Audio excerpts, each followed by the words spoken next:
తనంత తాను శరీరాన్ని విడిచిపెట్టేసిన తరువాత వలచబడినటువంటి చర్మంతో చేయబడినటువంటి సంగీత పరికరాన్ని మళ్ళీ భగవంతుడి యొక్క ఆలయంలో మోగిస్తారు. అదే మనమైతే తోలు పరికరాన్ని ఏ బెల్ట్ లాంటిదో పెట్టుకున్నా కూడా దేవాలయ ప్రవేశాన్ని అనుమతించరు. కానీ ఆవు యొక్క తోలు మృదంగం రూపంలో అది శరీరం విడిచిపెట్టాక కూడా ఈశ్వరుడికి సేవ చేస్తుంది. గోరోచనము అని ఒక ప్రత్యేకమైనటువంటి పదార్థం, అదే కపిలవర్ణంలో ఉంటుంది అంటారు. కపిలవర్ణము గోరోచనము రెండు ఒకటే రంగు, గోరోచనము గోరోజనము అని రెండు ఒకటే. అది ఆవు యొక్క కడుపులో ఎర్ర నల్ల రంగులు కలిసినటువంటి నెత్తుటి రంగు ఎలా ఉంటుందో అటువంటి రంగులో ఒక ఆవు తను బతికున్నంత కాలం తిన్నటువంటి ఆహారంలోంచి కొద్ది ముద్ద తయారు చేస్తూ పెడుతుంది. అది ఓ కుంకుడు గింజంత తయారవుతుంది. తయారయ్యి పెద్దదైన తర్వాత ఆవు తనంత తాను శరీరం విడిచిపెట్టేశాక, ఆవు బతికుండగా కాదు మళ్ళీ మళ్ళీ చెప్తున్నాను, ఆవు శరీరం విడిచిపెట్టిన తర్వాత ఆ గోరోచన స్థానాన్ని గుర్తిస్తారు. గుర్తించి ఆ ఆవు కడుపు కోసి అందులోంచి గోరోచనాన్ని తీస్తారు. ఆ గోరోచనాన్ని దేవాలయంలో వెలిగిస్తారు, ధూపం వేస్తారు. ఆ గోరోజనాన్ని వెలిగించినప్పుడు వచ్చినటువంటి ధూపం ఏది ఉంటుందో అది దేవాలయంలో అత్యంత అద్భుతమైనటువంటి సేవలలో ఒక సేవగా పరిగణింపబడుతుంది. అటువంటి గోరోచనాన్ని సమకూర్చేటటువంటి మహోత్కృష్టమైనటువంటి ప్రాణి గోవు. గోవు ఒకటి రెండు కాదు, గోవు ఎక్కడ తిరుగుతుంటుందో అక్కడ ఉగ్రభూతములు సంచరించవు. గోవు తిరుగుతోంది అంటే చాలు ఆ మట్టి పవిత్రమైపోతుంది. గోవులు తిరిగినటువంటి ప్రాంతంలో ఉన్నటువంటి మట్టిని తీసుకొచ్చి పాలికలలో వేసి అంకురారోపణం చేస్తారు. గోవులు తొక్కిన చోట, గోవులు మలమూత్ర విసర్జన చేసిన చోట ఉన్నటువంటి మట్టి అంత శక్తివంతమైనది. పసిపిల్లలకి జడుపు ఒకటి ఉంటుంది, వాళ్ళకి శైశవం తెలియనటువంటి స్థితి చేత, ఆ పసితనం చేత హఠాత్తుగా ఏదైనా ఒక పెద్ద శబ్దాన్ని విన్నారనుకోండి, లేదా ఏదో ఒక మహద్భూతాన్ని చూశారనుకోండి, లేకపోతే అమ్మనే చూడకూడని రీతిలో చూశారనుకోండి. నేను ఒకసారి ఒక సంఘటన జరిగితే తెల్లబోయాను. ఒక తల్లి ఇద్దరు పిల్లల్ని పెట్టుకుని కూర్చుని ఏదో హోళీ పండగ నాడు ఆ పిల్ల అన్నదమ్ముడు వచ్చాడు, ఆ అన్నదమ్ముడి భార్య వచ్చింది. వాళ్ళు ఏదో సంతోషంగా రంగులు కొట్టుకుని ఆ అన్నదమ్ముడు ఏం చేశాడంటే అక్కడ ఉన్న రంగు తీసి ఆ చెల్లెలి ముఖానికి ఇలా పూశాడు, ఏదో సరదాగా. ఈ పిల్లలు చూశారు తల్లిని, అంతే గుక్క పట్టి ఏడ్చేసి వాళ్ళు బెంగటిల్లిపోయారు. వాళ్ళు ఎటు పారిపోవాలో వాళ్ళకి అర్థం కాలేదు. వాళ్ళకి బాధ కలిగితే, బెంగ కలిగితే తల్లి దగ్గరికి పరిగెడతారు. తల్లే కనపడకూడని రీతిలో కనపడితే, ఆమె ముఖమంతా రంగు రాశాడు అన్నగారు, ఏదో హోళీ పండగని. ఆ తల్లిని అలా అకస్మాత్తుగా చూసేటప్పటికి ఆ పిల్లలు భయపడితే వాళ్ళిద్దరు పసికోనము, వాళ్ళు పెద్ద ఏడుపులు ఏడుస్తూ పరిగెత్తారు. ఎలా ఓదార్చడం? అప్పుడు బెంగటిల్లారంటారు. వాళ్ళు నిద్దట్లో ఉలిక్కిపడి లేచి ఏడుస్తూ ఉంటారు. సరిగా అన్నం తినరు, బెంగ పెట్టుకుంటారు. అమ్మని చూసినా వాళ్ళకి అమ్మ మళ్ళీ అలా కనపడుతుందా అని ఒక బెంగ ఉండిపోతుంది.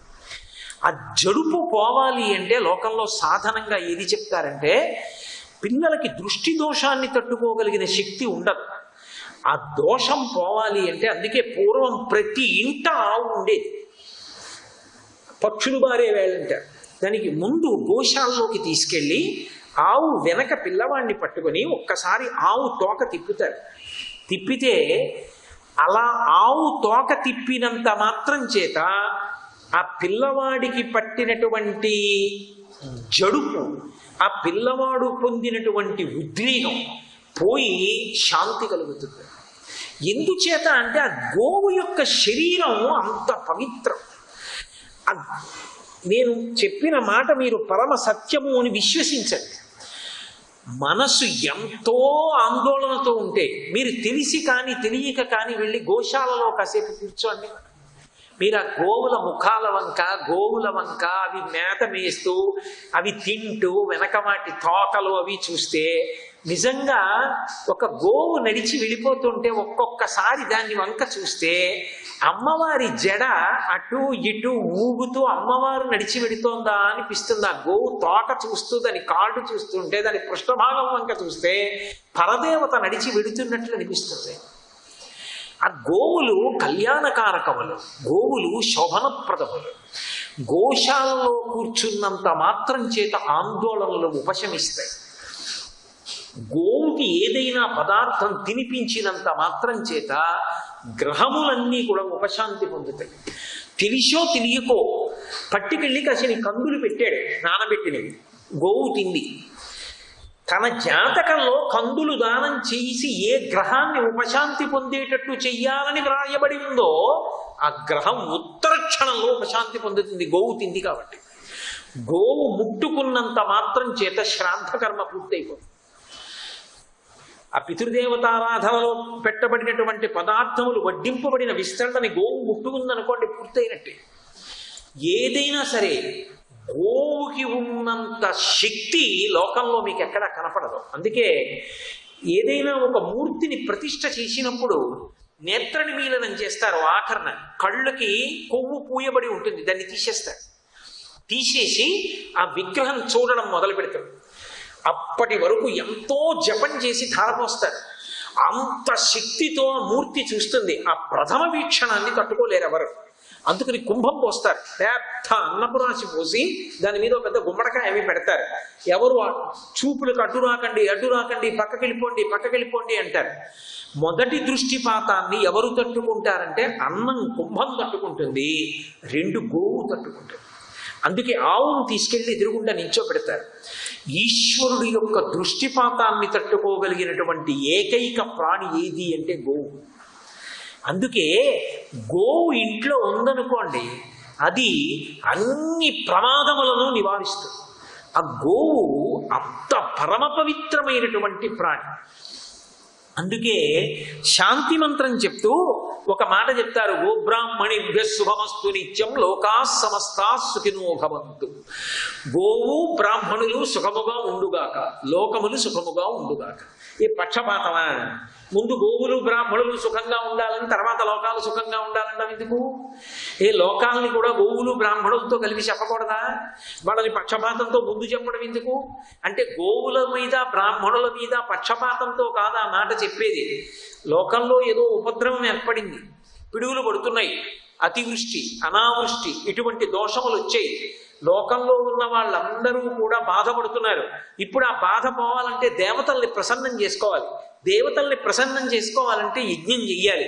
యజ్ఞం చెయ్యాలి అంటే ఆ మంత్రభాగం తెలుసుకుని వేదం స్వరంతో చదువుకున్న బ్రాహ్మణుడు ఉండాలి. ఇప్పుడు ఆ బ్రాహ్మణుడు ఉన్నాడు, కానీ యజ్ఞం చేద్దామంటే అసలు భూమిని శుద్ధి చెయ్యాలి. భూమిని శుద్ధి చెయ్యాలంటే గోవు ఉండాలి, గోమయం ఉండాలి. గోమయం లేకుండా భూమిని ఎలా శుద్ధి చేస్తావు? భూమిని శుద్ధి చేశావు, యజ్ఞం చెయ్యాలి. హవిస్సు ఇవ్వాలంటే ఆవు నెయ్యి ఉండాలి. ఆవు లేదు, నెయ్యి ఎక్కడి నుంచి వస్తుంది?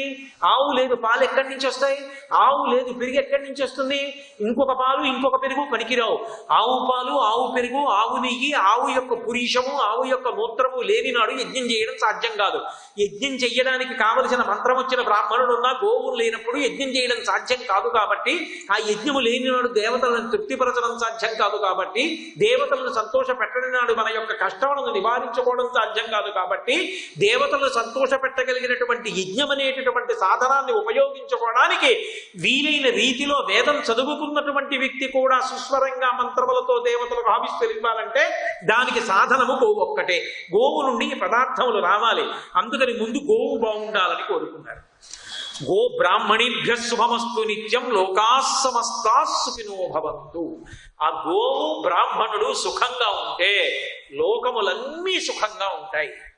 అందుకే మనకి రామచంద్ర ప్రభువు కృష్ణ భగవానుడు వీళ్ళిద్దరూ కూడా వాంగ్మయంలో ఇద్దరూ రెండు కళ్ళల్లాంటి వాళ్ళు. అటువంటి రాముడి యొక్క జీవితాన్ని మీరు చూడండి, కృష్ణ భగవానుడిని చూడండి. నమో బ్రహ్మణ్య దేవాయ గో బ్రాహ్మణ హితాయ చ జగద్ధితాయ కృష్ణాయ గోవిందాయ నమో నమః. ప్రతిరోజు సంధ్యావందనంలో చెప్తారు ఈ శ్లోకం. గోవు ఎక్కడుంటుందో అక్కడ రామచంద్రమూర్తి యొక్క అనుగ్రహం, గోవు ఎక్కడుంటుందో అక్కడ కృష్ణ పరమాత్మ యొక్క పరిపూర్ణమైనటువంటి అనుగ్రహం. అసలు ఆ గోవు పరదేవతా స్వరూపం. అందుకే ఆ గోవే శ్రీమాతా స్వరూపం. లోకంలోట అమ్మవారు తల్లిని సృష్టించినప్పుడు ఒక బెంగ పెట్టుకుంది. వీడికి తల్లినిచ్చారు, తల్లి లేకుండా ప్రాణి రాడు. మా అమ్మగారు ఉంటే కదూ నేను ఉండడం, మా అమ్మగారు ఉంటే కదూ నేను పుట్టడం. కానీ అమ్మ మీద ఎంత ప్రేమ ఉన్నా అమ్మ ముందు బిడ్డడు వెళ్ళిపోవడం అమ్మ తట్టుకోలేదు. బిడ్డడి చేతిలో అమ్మ వెళ్ళిపోవడం ధర్మం. బిడ్డడు అంత్యేష్టి చెయ్యాలి తల్లిదండ్రులకు. బిడ్డల చేతిలో తల్లిదండ్రులు వెళ్ళిపోవాలని కోరుకుంటారు. కానీ ఏ అమ్మని నేను ఇచ్చానో ఆ అమ్మని నా చేతితో తీసేసినప్పుడు వాడు తట్టుకోగలడా అని ఆలోచించింది అమ్మవారు. నేను అలా తీసేసే ముందే వాడికి 3 అమ్మ స్థానాల్ని చూపిస్తానంది. అందుకే గోమాత, భూమాత, శ్రీమాత. కన్న తల్లి శరీరం విడిపోతే, అందుకే లోకంలో ఎవరికైనా ఒకటే పుట్టినరోజు. అమ్మకి ఎంతమంది పిల్లలు ఉన్నారో అన్నీ అమ్మ పుట్టినరోజు. మీరు గమనించండి జాగ్రత్తగా. నేనున్నాననుకోండి, ఈ శరీరం ఏ రోజు పుట్టిందో అది పుట్టినరోజు. మా అమ్మగారి పుట్టినరోజు, మా అమ్మగారు ఎంతమంది సంతానాన్ని కన్నారో ఆ సంతానాన్ని కన్న ప్రతిరోజు మా అమ్మ పుట్టినరోజు. ఎందుకని? నేను పుట్టినప్పుడు మా అమ్మ బ్రతుకుతుందో బ్రతకదో యథార్థంగానే. నేనేదో మాట వరుస కంటలా నేను పుట్టినప్పుడు మా అమ్మగారు బ్రతకరు అని చెప్పారట. ఆవిడ ఎంత క్లీశపడి కందో, నా అదృష్టం ఆవిడ బ్రతికింది. బిడ్డడు పుడుతున్నాడు అంటే తను ఉంటుందో ఉండదో తెలియదు, జీవన్మరణ సమస్య. బిడ్డడు పుట్టాడు, ఆవిడ కూడా మళ్ళీ పుట్టింది, మరణం తప్పించుకుంది. ఎంతమంది పిల్లల్ని కందో అన్ని మాటలు ఆవిడ పుట్టింది, సావు తప్పించుకుంది. అందుకే ఎంతమంది పిల్లలు ఉన్నారో అన్నీ అమ్మకి పుట్టిన రోజులే. అమ్మ విషయంలో శాస్త్రం అంత పెద్దపీట వేసింది. అటువంటి అమ్మ వెళ్ళిపోతే వీడు కన్నుల నీరు పెట్టుకుంటాడేమోనని అమ్మవారు గోమాతని, భూమాతని, శ్రీమాతని ఇచ్చింది.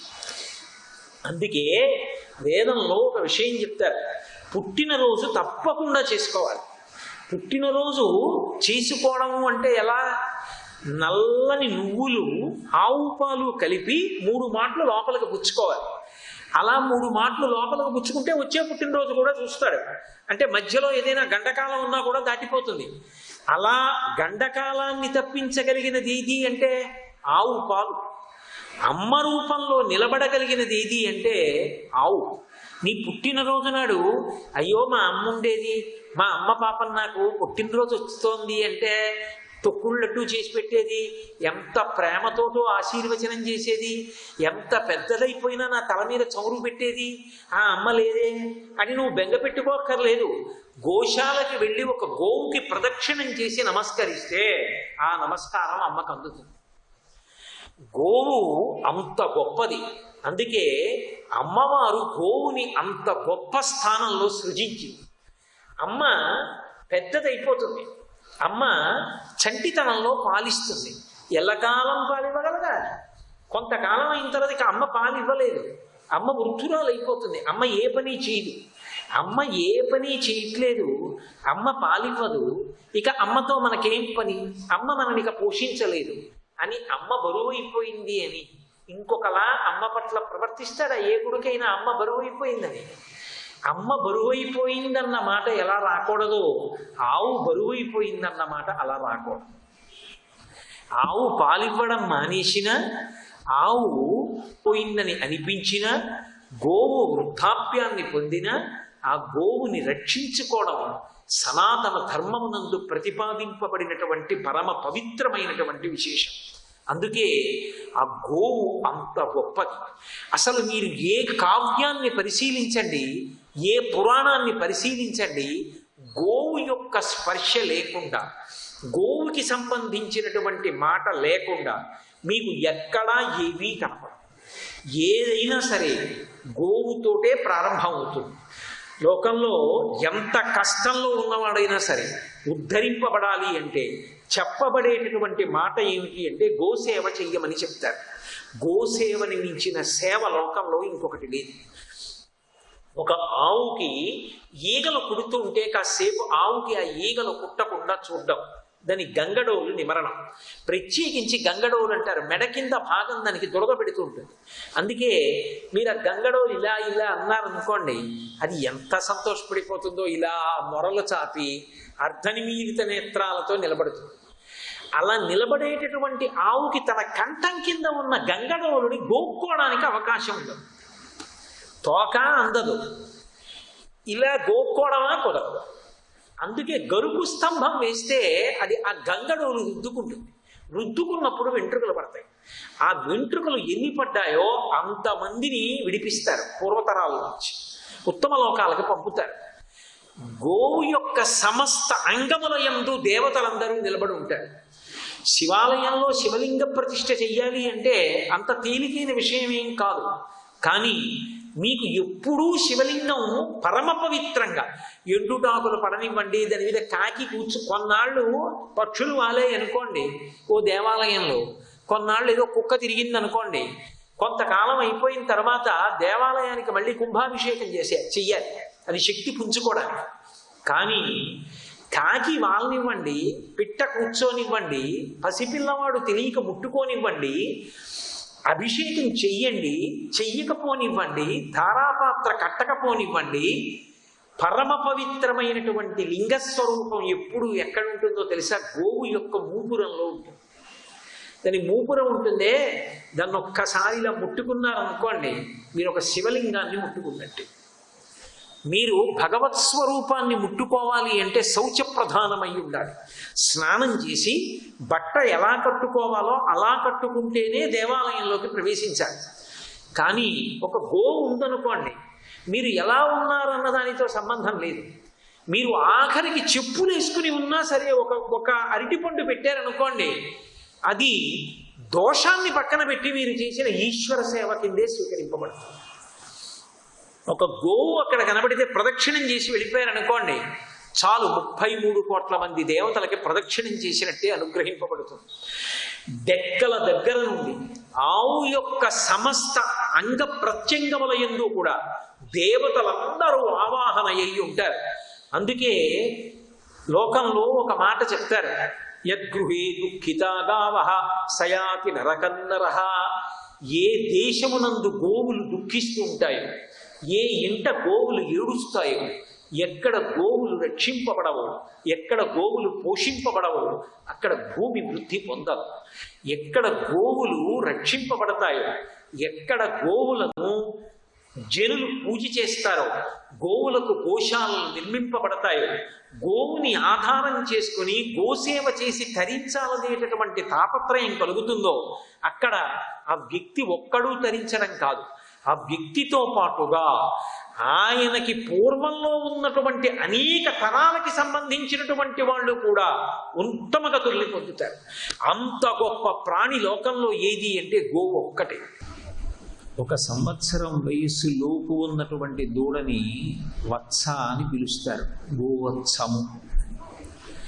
అపారమైనటువంటి ప్రేమ చేత ఆ ఆవు దూడ యొక్క పోషణ భారాన్ని స్వీకరిస్తుంది.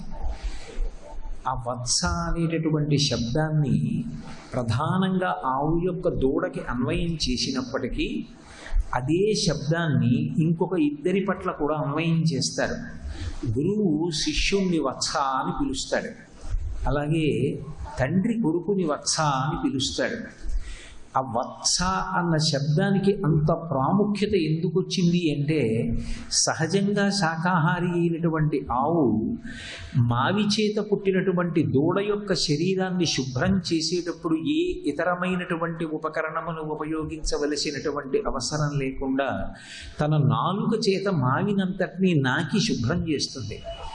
అలాగే శిష్యుడు ఎంత పాపభూయిష్టమైనటువంటి జీవనంలో ఉండి అజ్ఞానంలో ఉన్నవాడైనప్పటికీ కూడా గురువుగారి పాదములు పట్టుకున్నంత మాత్రం చేత శిష్యుడి యొక్క ఉద్ధరణ కొరకు గురువు తాపత్రయపడతాడు.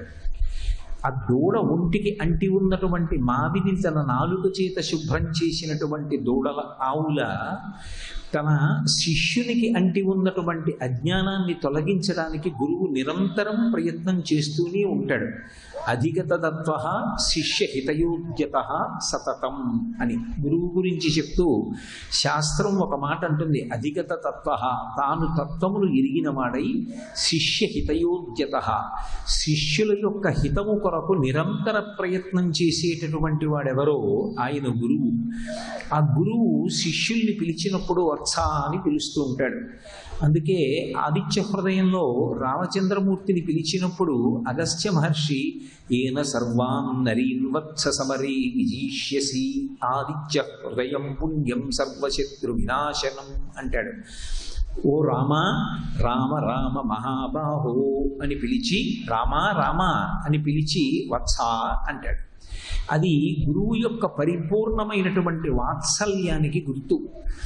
అది గోవు దగ్గర ప్రారంభమైంది. 1 సంవత్సరం వయస్సు లోపల ఉన్నటువంటి దూడని అంత ప్రేమతో ఆవు సాకుతుంది కనుక, అంత ప్రేమతో దానికి అంటి ఉన్నటువంటి మాంసముతో కూడుకున్నటువంటి మావిని తన నాలుక చేత శుభ్రం చేసి కాపాడుకుంటుంది కాబట్టి గోవత్సము అని పిలుస్తారు.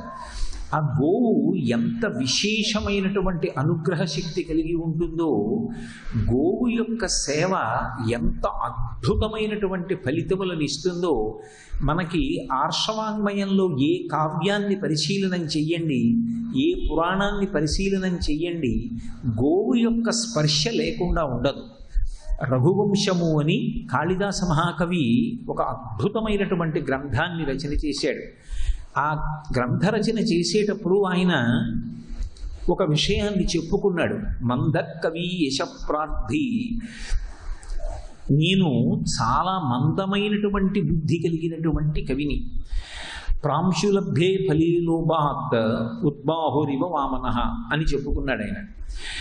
మందకవి యశప్రార్థి, చాలా స్వల్పమైనటువంటి తెలివితేటలు కలిగినటువంటి నేను, మహాత్ములైనటువంటి వారు పూర్వం ఎంతో అద్భుతమైనటువంటి కావ్యములను రచన చేసి కీర్తి పొందితే, నేను కూడా అటువంటి కావ్యరచన చేసి అటువంటి మహాపురుషుల సరసన నిలబడి కావ్యరచన చేసిన వాడను అన్న కీర్తిని పొందాలని ప్రయత్నిస్తున్నాను. ఇది ఎలా ఉంటుంది అంటే ఉద్బాహురివ వామనః, పుట్టివాడు చాలా పొడుగైనటువంటి వాడు మాత్రమే చేతులు చాపి అందుకోవలసినంత ఎత్తులో పళ్ళు పండినటువంటి చెట్టు యొక్క కొమ్మలను పట్టుకుని అందుకోవలసినటువంటి స్థితి అక్కడ ఉంటే, ఒక పొట్టివాడు వెళ్ళి పొడుగువాడు అందుకోవలసిన పళ్ళని అందుకుందామని ప్రయత్నిస్తే ఎంత హాస్యాస్పదంగా ఉంటుందో, నేను కూడా పూర్వం దక్షతతో గొప్ప గొప్ప కావ్యములను రచన చేసినటువంటి మహాపురుషుల సరసన నిలబడి ఒక కావ్యాన్ని రచన చేద్దామని ప్రయత్నం చేయడం అలా ఉంటుంది అని చెప్పుకుంటాడు. మందకవి యశప్రార్థి గమిష్యాం అపహాస్యతాం ప్రాంశులభ్యే ఫలీలోభాత్ ఉద్బాహురివ వామనః. అది నేను 10 మందిలో నగుపాటు కావడానికి నేను చేస్తున్న ప్రయత్నం పనికొస్తుంది అంటాడు. నిజంగా కాళిదాస మహాకవి యొక్క అద్భుతమైనటువంటి రచన వైశిష్ట్యం తెలియనటువంటి వారు ఉండరు. అంతటి దక్షత కలిగినటువంటి మహాకవి తను ఒక రచన చేసే ముందు అంత వినయంతో మాట్లాడాడు. వినయము అన్న మాటకి పరాకాష్ట కాళిదాసకృతమైనటువంటి రఘువంశ కావ్యం. ఆ రఘువంశంలో రఘుమహారాజు గారు పుట్టడం వెనక దిలీపుడు చేసినటువంటి గోసేవని వర్ణిస్తారు. దిలీపుడికి అన్నీ ఉన్నాయి. ఇక్ష్వాకు వంశంలో వచ్చినటువంటి ప్రభువు, ఆయనకి లేనిదేమీ లేదు. కానీ ఆయన మనసు వ్యాకులత పొందుతూ ఉండేది. కారణమేమి అంటే ఆయనకి సంతానం లేదు. భార్య అన్ని విధాలా కూడా తనను అనువర్తించేటటువంటి పరమ సాధుశీలైనటువంటి పతివ్రత సుదక్షిణాదేవి ఆవిడ పేరు.